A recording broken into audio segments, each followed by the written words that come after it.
Okay, you guys, so I'm sorry that my desk is so junky, but I wanted to test something out.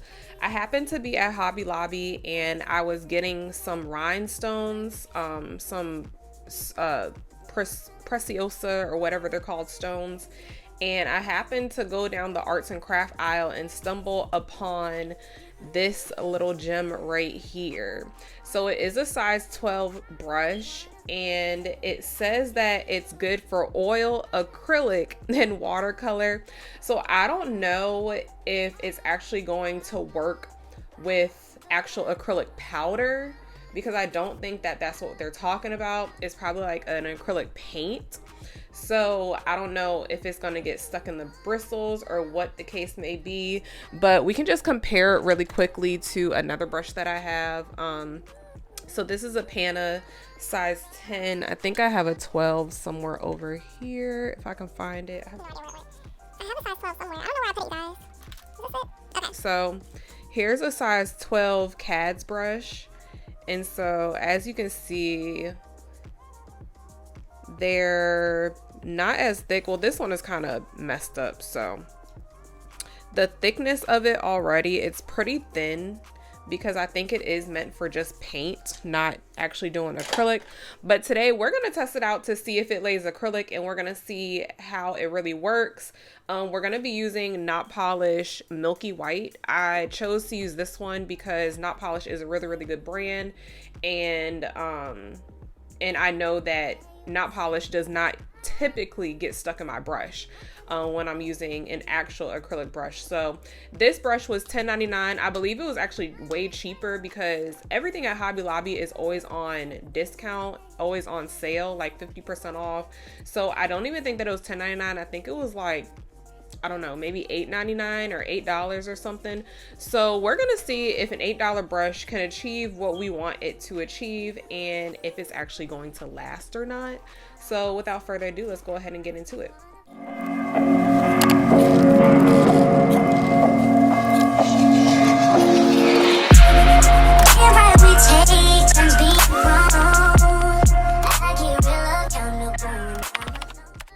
Alright, you guys, so I'm sticking with the usual products. I'm using some 876 nails monomer, which is pretty good. It is on the faster setting side, I believe. And I'm also going to be using some Not Polish acrylic powder. These are the nails that I did in my last video. If you want to go check that out, that is linked above for you all to go view that video. So I will have it up here and at the end. I'm just going ahead and I'm going to be placing my brush in the monomer as I usually would if it was a new brush.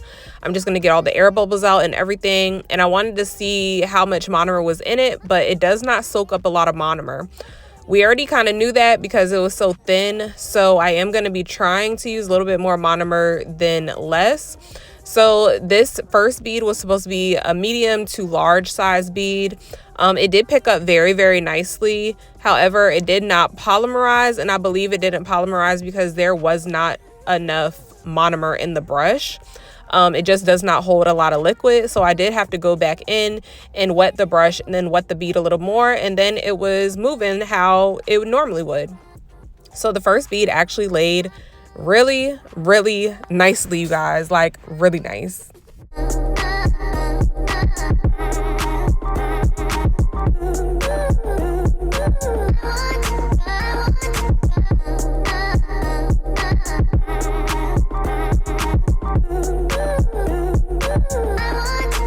So after that one little small bead, I did just want to go ahead and check my brush, see if anything was going on with it. And I noticed that there was some acrylic in between the brush hairs, you guys. So obviously this brush is not Kolinsky hair. And that is why acrylic is already getting stuck in the brush. I believe this is just synthetic. I'm not really sure. I'll have to look on the packaging, but pretty sure that this is synthetic hair. So all in all, it's definitely going to get caught in your bristles or in your brush hairs. So I did go ahead and I put some acetone to the side, to the left of me. That is what's in that jar. I put some acetone in it because I wanted to clean it off in between each bead, which is going to obviously prolong the time of us doing this application, and it might even mess it up a little bit because it's going to make the monomer have hints of acetone in it, which makes the acrylic dry faster. So just be mindful if you are doing that. But I'm just like giving y'all everything of what I did for this particular brush in case anybody does ever try to use this brush. You are going to need to do a lot more with this brush than you would just a regular panna brush. However, it is a lot cheaper, but I don't think I would recommend using it as far as doing an everyday acrylic set.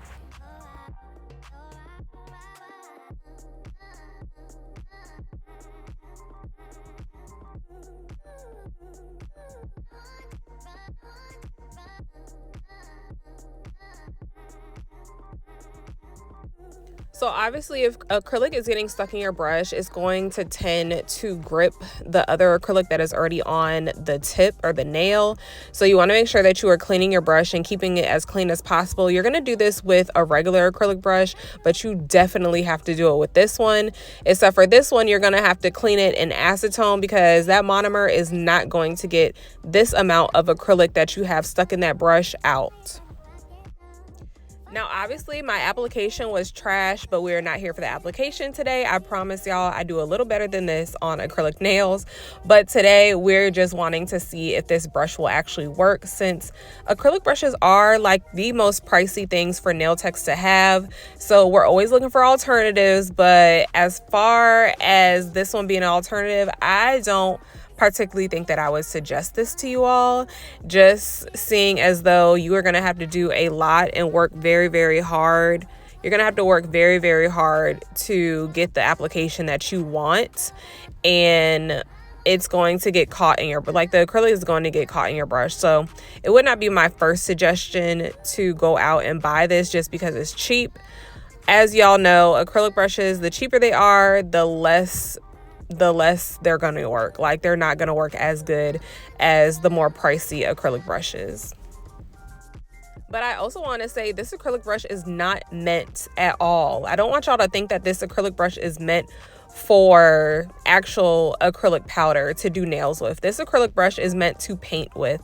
I just thought it was going to be a fun video to try. Like, maybe it might have been a nail hack if it had worked to lay acrylic with a cheaper brush. But obviously, you guys, it's working. Like, don't get me wrong, it's working. As y'all can see, this bead right here, it's going down. Like, it's definitely working. But how many uses are you really going to get out of this particular brush? You know what I'm saying? Like, are you really going to be able to use it over and over again? Probably not, unless you are like having it sit in acetone every single time, which is eventually going to fray out your bristles or your hairs on the brush. So you don't really want to do that. You don't want to have too much acetone in your brush because that does mess up the hairs on the brush. So it's just, I don't know, y'all. What do y'all think?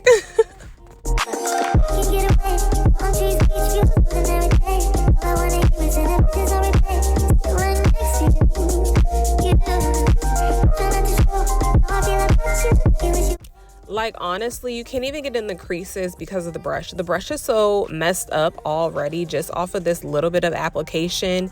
Like, look at the bristles, look at the hairs. They're so spread apart, and it's so easy for acrylic to get in, like the acrylic powder to get in the brush and just stay there. So this would not be the most ideal brush to work with. Like I said, this is for paint, but I just wanted to try it out just to see, because you never know. You never know, y'all. One day we might come up with some cheaper alternative to do acrylic with, and it's gonna be a game changer. So I had to try it out. I saw it in Hobby Lobby, and I just had to give it at least one go just to see what it did. And I would say, honestly, if you had like a really young daughter who just wanted to play around in it really quickly, or just test it out just one time, then this would probably be the brush that I would get for her or him, to go ahead and play with it, just because it's cheap, $8 versus a $36, $40 brush. You know what I'm saying? So even the cheaper Pana brushes, like a size 8, are not that cheap. Like they're like 20 something, almost $30. So yeah, this would probably be the only time that I would use this brush, is for if I was giving it to like a younger child and they just wanted to play around in some acrylic powder or test it out.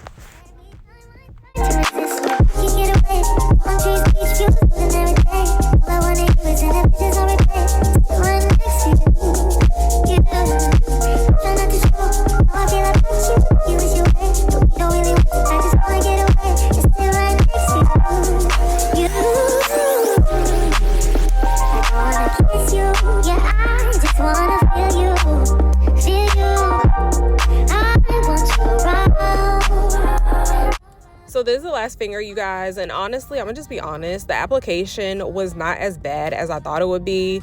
Now it was a little sloppy and a little messy, just because acrylic was getting stuck in my brush. Obviously, y'all see that, y'all saw it through the whole entire video. But was it as bad as I thought it would be using like a synthetic haired brush?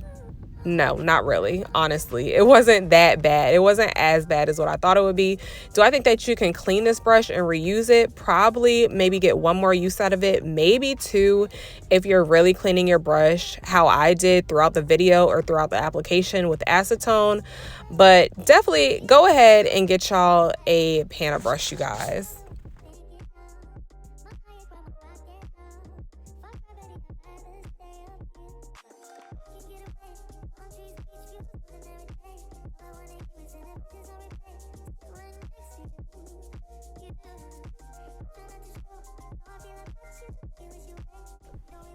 I'm sorry if y'all hear a smoke detector in the back. I have not changed the batteries yet. But anyway, so the verdict on this is, it lays acrylic, but is it worth the hassle?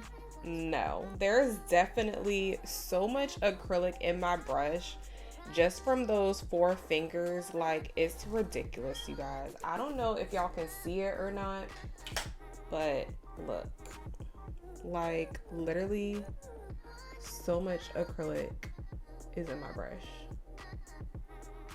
It's like throw away. You have to throw it away. So much. So yeah, you guys, this brush is not worth it. Go on Amazon and purchase you a real acrylic brush used for acrylic powder. This is only good for paint. And yeah, you guys, I hope y'all enjoyed this video. It was super fun to do. These nails actually did not come out that bad for the application to be so sucky, but we will not be doing that again, and I will see y'all in the next video. I love y'all so much. Bye.